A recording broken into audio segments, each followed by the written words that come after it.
आप सबको खूब खूब आशीर्वाद है।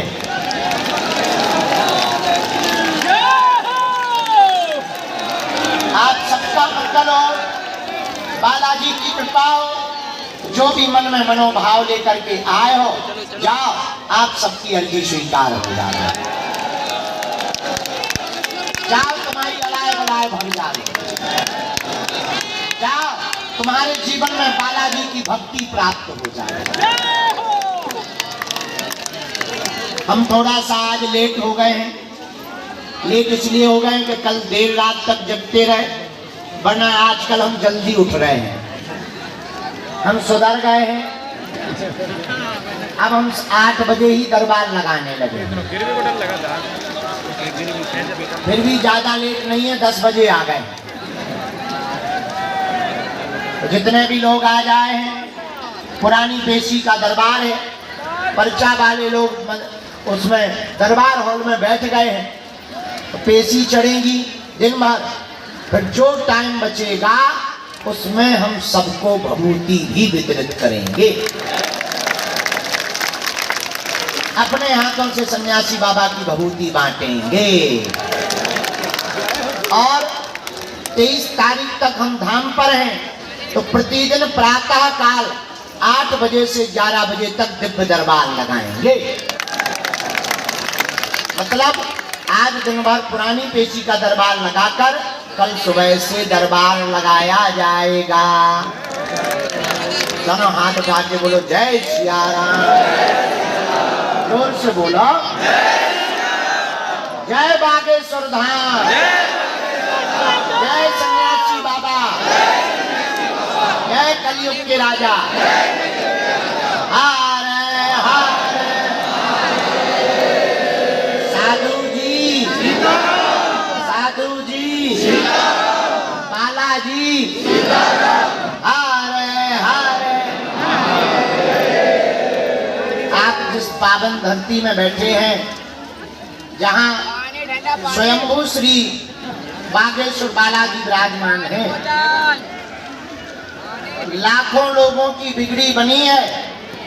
जाओ, इन बालाजी के चरणों में तुम्हारी भी बिगड़ी बनेगी। एक बात नोट कर लो पागलों, जो बीते हुए कल पर विचार करता है वो मुर्दा है, जो आने वाले कल के लिए विचार करता है वही जिंदा है। हमसे कोई जिंदा होने की परिभाषा पूछे तो हम तो यही परिभाषा देंगे, जो बीत गया उस पर अगर विचार कर रहा है तो समझना वो मर गया है, और जो आने वाले भविष्य के लिए विचार कर रहा है समझना वही जिंदा है। और याद रखना, भारत में तुम रहते हो, भारत भगवान का देश है, भारत विश्व गुरु था, लेकिन अगर तुम फिर से विश्व गुरु भारत को बनवाना देखना चाहते हो और तुम चाहते हो कि भारत समृद्ध हो, तो सबसे पहले तुम्हें समृद्ध होना पड़ेगा। अगर तुम देश को विश्व गुरु बनाना चाहते हो तो एक सूत्र नोट कर लो, सबसे पहले तुम्हें अपनी जिंदगी का खुद गुरु बनना पड़ेगा। जब तुम गुरु बनोगे तो भारत विश्व गुरु बनेगा, और तुम चेला बने रहोगे तो भारत कभी विश्व गुरु नहीं बन पाएगा।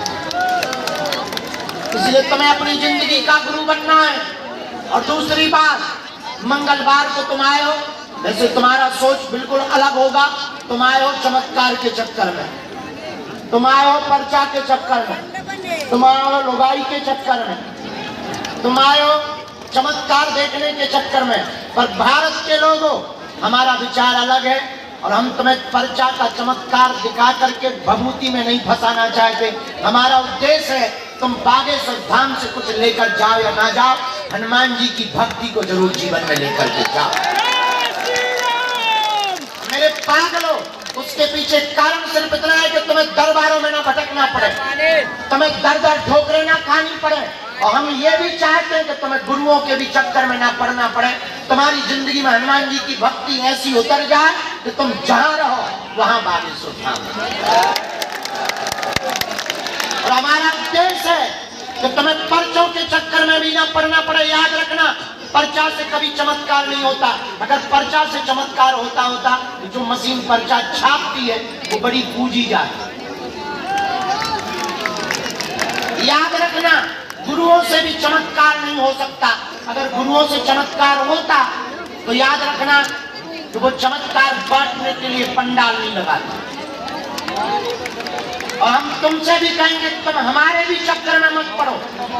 अगर तुम्हें कुछ पाना है, तुम चाहते हो कि तुम्हारी आने वाली पीढ़ी के लिए तुम कुछ देकर जाओ, तुम चाहते हो कि तुम्हारे बेटा बेटी और तुम दरबारों में ना भटको, अगर तुम चाहते हो कि तुम्हें कहीं भटकना ना पड़े, अगर तुम चाहते हो कि तुम्हें गुरुओं के चक्कर में, बाबाओं के चक्कर में ना पड़ना पड़े, तो हमारी आज मंगलवार को कान खोलकर बात सुन लो। चढ़ जाओ मंदिर में, जाकर हनुमान जी के चरणों में खड़े होकर कह देना, बस बहुत हो गया, बहुत धक्के खा लिए, आज से तुम हमारे हो गए, हम तुम्हारे। और इसके अलावा कोई सॉल्यूशन नहीं है, इसके अलावा कोई दुनिया में उपाय नहीं है। याद रखना, कोई भी दुनिया का चमत्कारी आदमी तुम्हारी जिंदगी को तब तक नहीं बदल सकता जब तक तुम्हारी जिंदगी में हनुमान जी की भक्ति नहीं है। मन की बात बता देने से शायद तुम्हें अनोखा लगता होगा, हमारे लिए तो खेल है। तुम्हें लगता होगा कि इन्होंने हमारे बाप का नाम बता दिया, लुगाई के कांड बता दिए, तुम्हें मजा आता होगा। पर सच ये है, चमत्कार दिखाना तो हमारा बहाना है, असलियत में भारत को जगाना है। इस भारत में आज तक तथाकथित धर्म गुरुओं ने तुमको भूत पकड़ाए हैं, हम भारत के लोगों को भगवान पकड़ा कर दिया। इसलिए हमने बहुत पहले नारा दिया था कि तुम मेरा साथ दो, हम तुमको हिंदू राष्ट्र देंगे। मेरे पागलों, हमें पता लगा कि इस देश में भाषणबाजी से काम नहीं चलना, क्योंकि भाषण तो नेता भी बहुत फेंकते हैं। इसलिए हमने थोड़ा सा बदलाव किया। यहाँ पर दाम पर वही आ पाते हैं जिनके पास किराया होता है या किराया उधार उठा के आते हैं। तो सच ये है, हमें जिनसे मिलना है हम उनसे मिल नहीं पाते हैं। तो हमने निर्णय लिया, बागेश्वर धाम से ओरछा तक 180 किलोमीटर हम गांव-गांव में पैदल चल करके जाएंगे और उन लोगों को मिलेंगे जो कभी धाम नहीं आ सकते, उनको मिलेंगे जो पिछड़े और बिछड़े हैं, जो कभी मंचों पर नहीं चढ़ पाते हैं। और इस देश को सबसे बड़ा रोग लगा है जात पात का। इसलिए हमने संकल्प लिया कि हम 10 दिन की पैदल यात्रा करके प्रतिदिन 20 किलोमीटर चलेंगे। नवंबर में 21 नवंबर से 30 नवंबर तक, और लगभग 20,000 बागेश्वर धाम के साधक साथ में चलेंगे, जो भारत के जात पात को मिटाने के लिए कार्य करेंगे। जितने भी लोग आज यहाँ आए हैं, एक बात हम तुम्हें बता दें, तुम बालाजी के चरण पकड़ लो, तुम्हें दरबारों में नहीं भटकना पड़ेगा। खैर वो बात अलग है कि तुम बदमाश हो, तुम्हें हर महीना नया गुरु चाहिए, नया बाबा चाहिए, तुमको ऐसा भगवान चाहिए कि मुंह में नारियल डालें और हाथ में फूट के निकाला। तुमको ऐसा बाबा चाहिए जो मुर्गा भी ले और बकरा भी ले। और हम थोड़े से अलग हैं, हम चाहते हैं तुम्हें ऐसी भक्ति हनुमान जी की प्राप्त हो जाए, ऐसी कृपा हनुमान जी की प्राप्त हो जाए कि आने वाली पीढ़ियां भी हनुमान जी की भक्त हो जाए।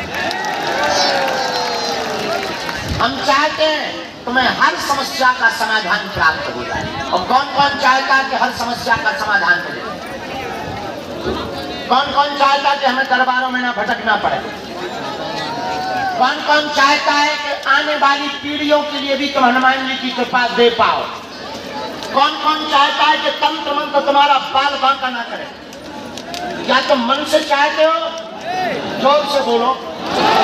पक्का? पक्का? पक्का? हमारी बात मानोगे? 3 बातें। पक्का?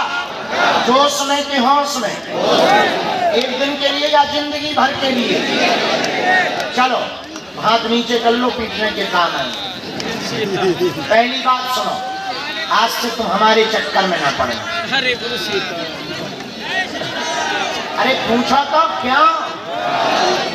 हम जिनके चक्कर में पड़े हैं तुम भी उनके चक्कर में पड़ना।